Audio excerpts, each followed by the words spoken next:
Herkese hayırlı akşamlar arkadaşlar. Aracımın bir haftadan beri crank sensör arızasından dolayı yatıyor. Çalışmıyor daha doğrusu araba. Zaten videonun başında da arabanın çalışma videosunu size gösterdim. Aracım çalışmıyor şu anda. Crank sensörü üst ölü nokta veya volant sensörü diye de geçiyor. Bunun ucunda bir mıknatıs var. Bu mıknatıs şurada krankı okuması lazım. Bu krankı okuduğu zaman araba çalışıyor. Ama krankı okumazsa ateşleme sırasını düzenlediği için bu sensör arabanız çalışmıyor. Motorunuz sıcakta olsa ya da hareket halindeyken birden stop etme sorunu olabiliyor. Gaz yemesinde hafif bir patırdama ya da pötürdeme gibi sıkıntılar da olabiliyor. Şimdi dediğim gibi benim aracım bir haftadan beri yatıyordu. Parçasını aldık. Orijinal üzerindeki çıkan boş marka arkadaşlar. Bu fabrikanın taktığı da boş. Bu da zaten orijinal Alman. Bir hafta bekledik. Şimdi orijinal parçasını takacağız. Poşeti de burada zaten. Şimdi aşağı inelim. Bakın arkadaşlar, aşağıda şu civatayı söktükten sonra bunu çıkartıyoruz. Burası tutuyor. Bir tane onun da alyan anahtarlı bir vidası var. Bunu söktükten sonra orası çıkıyor. Buradan da fişi var. Tabii şurası şöyle geçmeli. Şöyle duruyor. Bunu çıkartıyorsun. Bunun ucunda da şimdi bir teli var. O tel içeride. Bunu da şöyle çıkarttığınız gibi bu da geliyor. Şimdi hepsini teker teker göstereceğim. Şimdi sökme işlemine geçelim biz. Arkadaşlar şimdi burası öyle bir nokta ki sökmekte bayağı zorlanıyorsunuz. Ben bir tane alyan sıyırdım. Şimdi neyse bir şekilde söktük.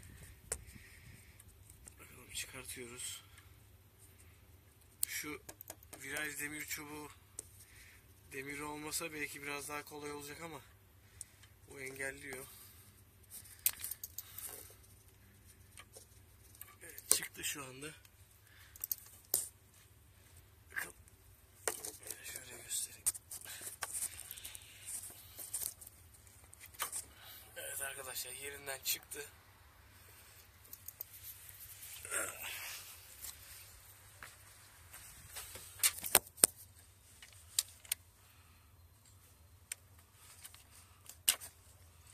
Arkadaşlar gördüğünüz gibi çıktı şu anda.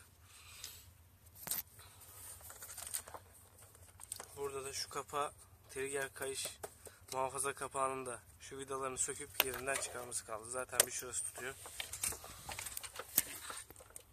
Şurada bir yer var. Şurası var. Şuralar kaldı arkadaşlar. Şunu da şuralardan gevşeteceğiz şimdi. Şu iki tane yeri gevşetip çıkartacağız. Arkadaşlar parçayı taktık. Şurası biraz zor ama size şeyini söyleyeyim. 5 alyan, 5 numara alyanla biraz burası sıkıntılı. Ben şöyle buraya anahtar geçirdim. Şu şekilde. Böyle de sıktım arkadaşlar. Siz de yani bir tane alyanda sıyırdım aslında. Bir tane alyanda gitti. Böyle şu şekilde böyle boşluğunu alabilirsiniz.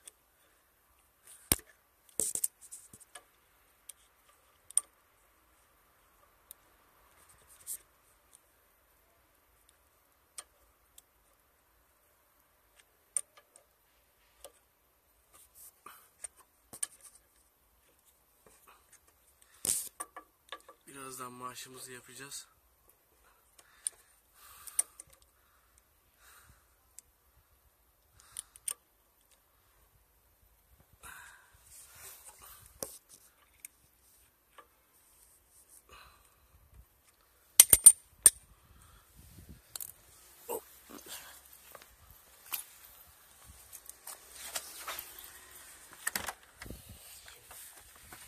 Geçelim.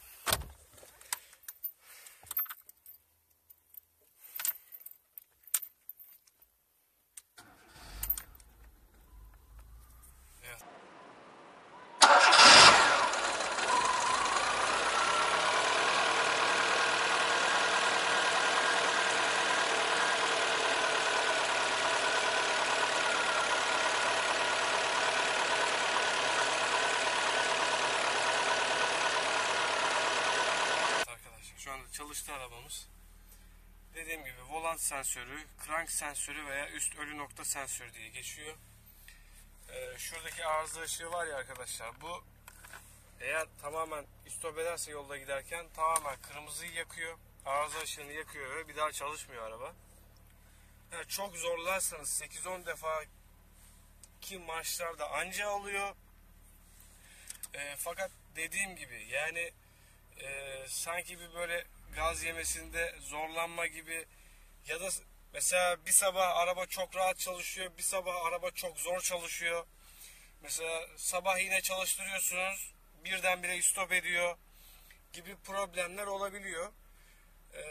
Ben aklıma gelmeyen şeyleri de yine videoda yazarım. Yani yazılı olarak da ekrana yansıtırım. Aklıma gelen bu. Akşam karanlık oldu arkadaşlar. Video biraz kötü olabilir. Kusuruma bakmayın. Böyle arabanın üzerinde de çarşaf falan vardı. Bir haftadan beri yattığı için. Şimdi ben etrafı toplayacağım. Yine motorun içinde de bir gösteriş yapalım. Araba biraz çalışsın.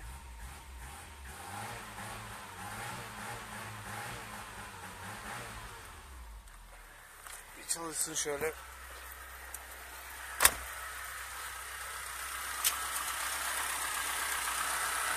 Bu sensör değişti arkadaşlar. İşte kablosuyla böyle taktık. Yani bu arada onun bir pili var. Bunu da göstereyim size. Şuradaydı. Nerede? Evet. Şu tırnak. Arkadaşlar bu tırnakla bakın. Şimdi soketi taktık biz yerine de. Şunu da şöyle geçirin. Bak şu anda emniyeti bu. Bu buradan kolay kolay çıkmaz. Bu da eski üzerinden çıkan. Eski üzerinden çıkan parçamız da bu. Videomu burada sonlandırıyorum. Hepinize hayırlı akşamlar. Tekrardan üzerindeki aldığım parça bu. Dediğim gibi crank sensörü veya volant sensörü diye de geçiyor. Aklınızda bulunsun. İzlediğiniz için teşekkür ediyorum. Hayırlı akşamlar diliyorum.